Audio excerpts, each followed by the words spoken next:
Hey guys, hello to everyone. Welcome to RL Academy online free classes. So today we are going to discuss about a very important property that is the surface tension. काफी अच्छा topic है और कई बार confusion करता है student के दिमाग में। इस सरफेस टेंशन से टेंशन हो जाती है। तो आपको इसके नाम से पता चल रहा होगा कि सरफेस टेंशन मतलब किसी ना किसी सरफेस के अंदर टेंशन हो रही है और इस सरफेस टेंशन के कारण मेरे स्टूडेंट के दिमाग में टेंशन हो जाती है और वो एक कोने में जाके सिकुड़ के बैठ जाते हैं। समझना, अब मेरी एक एक पॉइंट को ध्यान रखना है। वो सिकुड़ के बैठ जाते हैं, वैसा ही सिकुड़ापन के बारे में अगर हम बात करते हैं that is the surface tension. और जो सरफेस की मैं बात करूंगा that is about the liquid. ध्यान रखना, लिक्विड के बारे में बात करूंगा that is the surface tension. तो ये कह रहा है कि लिक्विड की एक प्रॉपर्टी होती है, ये कह रहा है कि लिक्विड की एक प्रॉपर्टी होती है to behave like an stretch membrane. ऐसे फैला हुआ स्ट्रेच मेम्ब्रेन। कह रहा है कि लिक्विड क्या होता है, सिकुड़ जाता है। That is the surface tension. For example आपने देखा होगा कि बारिश होती है तो बारिश की बूंदे स्फेरिकल शेप में होती है। कभी देखा आपने आइसक्रीम की शेप में आ गई, कोन की शेप में आ गई, रेक्टेंगल की शेप में आ गई, ट्राइंगल बन गया बारिश होते ही उससे। कभी नहीं होगा। बारिश की एकदम बूंदे आएगी, गोल गोल सी बूंदे आएगी, that is the spherical shape में बूंदे आएगी। तो ये क्या कहता है कि बूंदों की शेप में क्यों आता है, ये स्क्वायर क्यों नहीं बन जाता। That property says surface tension. Surface tension कहता है कि every drop of the liquid behave like an stretch membrane, एक स्ट्रेच मेम्ब्रेन की तरह वर्क करती है। That is the surface tension, इसकी प्रॉपर्टी होती है। ठीक है। और लिक्विड के हर एक पार्टिकल में कोहेसिव नेचर होता है। कोहेसिव मतलब एक फोर्स से अट्रैक्ट होते हैं, एक फोर्स से जुड़े रहते हैं। ठीक है। तो ये क्या करता है कि उसका शेप मिनिमाइज करने की कोशिश करता है। जैसे ही आपने पानी की कुछ बूंदे गिराई, ठीक है, जैसे ही सरफेस पे गिराई तो अंदर से ऐसे खींचेंगे, आजा आजा आजा, ऐसे अंदर से खींचेंगे तो कोई भी चीज पड़ी पास में लाए, ये भी ऐसे लाए, ये भी ऐसे लाए, सारी चीजें पास में लाके रख दी तो ये क्या बन जाएगा, स्फीयर। वैसे ही लिक्विड के अंदर क्या होता है, बहुत सारा लिक्विड पार्टिकल होकर एक ड्रॉप बनता है। तो वो क्या करेंगे, ऐसे खींचेंगे, एक दूसरे को अट्रैक्ट करेंगे अंदर की साइड में, और जो खींच लेंगे that is the surface tension. वो एक शेप बना लेंगे that is the spherical shape. वो स्फेरिकल शेप में अपने आप को स्टेबल पाते हैं और जिसमें स्टेबिलिटी होगी वही वो करेंगे। ठीक है। तो जो छोटी छोटी बूंदे होती है वो एक स्फेरिकल शेप में होती है, that is because of the surface tension. Point clear है, यहां पर कोई भी डाउट नहीं रखना। पॉइंट क्लियर है, that is the surface tension.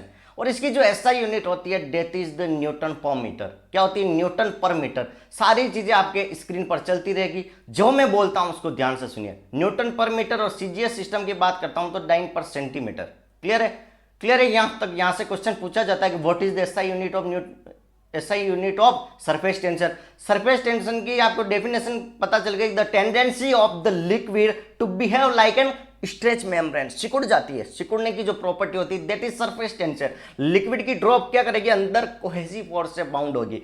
ठीक है, कोहेसिव फोर्स से बाइंड होगी और एक दूसरे को ऐसे ऐसे खींचेगी, भाई अंदर आ जाओ अंदर आ जाओ। तो वो ऐसे चारों ओर से सिकुड़ के स्पेरिकल शेप में अपनी स्टेबिलिटी बना लेती है, इसलिए इसका शेप स्पेरिकल होता है, इसलिए इसका रेक्टेंगुलर शेप नहीं होता। आई थिंक आपके ये फंडा क्लियर हो गया होगा कि what is actually definition of the surface tension.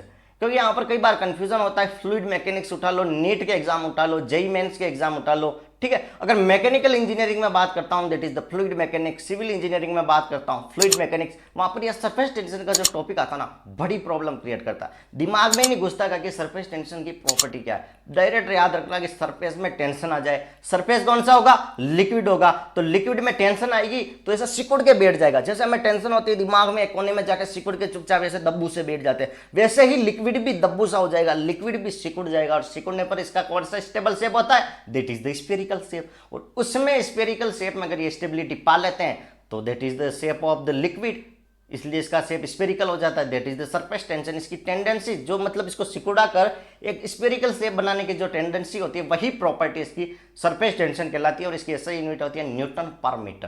Clear है, पॉइंट क्लियर। आई थिंक आपको यह फंडा पूरा क्लियर हो गया होगा कि एक्चुअली में सरफेस टेंशन क्या है। फिर कभी एक स्टूडेंट का क्वेश्चन आया, सर बहुत सारा लिक्विड ले लिया, बहुत सारा लिक्विड ले लिया तो वो स्फेरिकल में क्यों नहीं आता।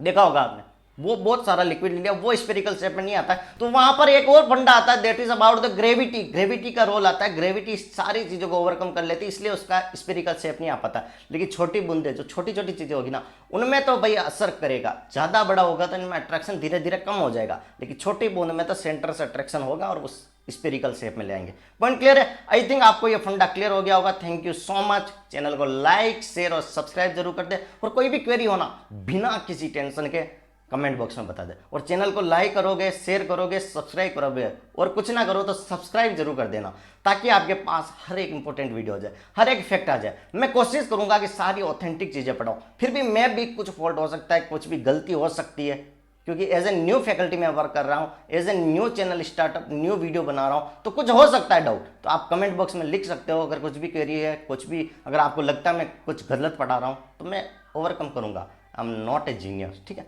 एक सिंपल ह्यूमन बींग हूँ, एक simple as an teacher work कर रहा हूँ, एज एन ट्यूटर वर्क कर रहा हूँ। तो आप भी मुझे सपोर्ट कीजिए, और मैं कोशिश करूंगा कि आपका हर एक फिजिक्स से रिलेटेड, केमिस्ट्री से रिलेटेड जितने भी डाउट है, चाहे मैकेनिकल इंजीनियर हो गए, ठीक है, सिविल इंजीनियरिंग की फ्लूइड मैकेनिक्स हो गई, तो ये कुछ सब्जेक्ट है मैं अच्छे से आपकी क्लियर कर दूंगा। Thank you so much.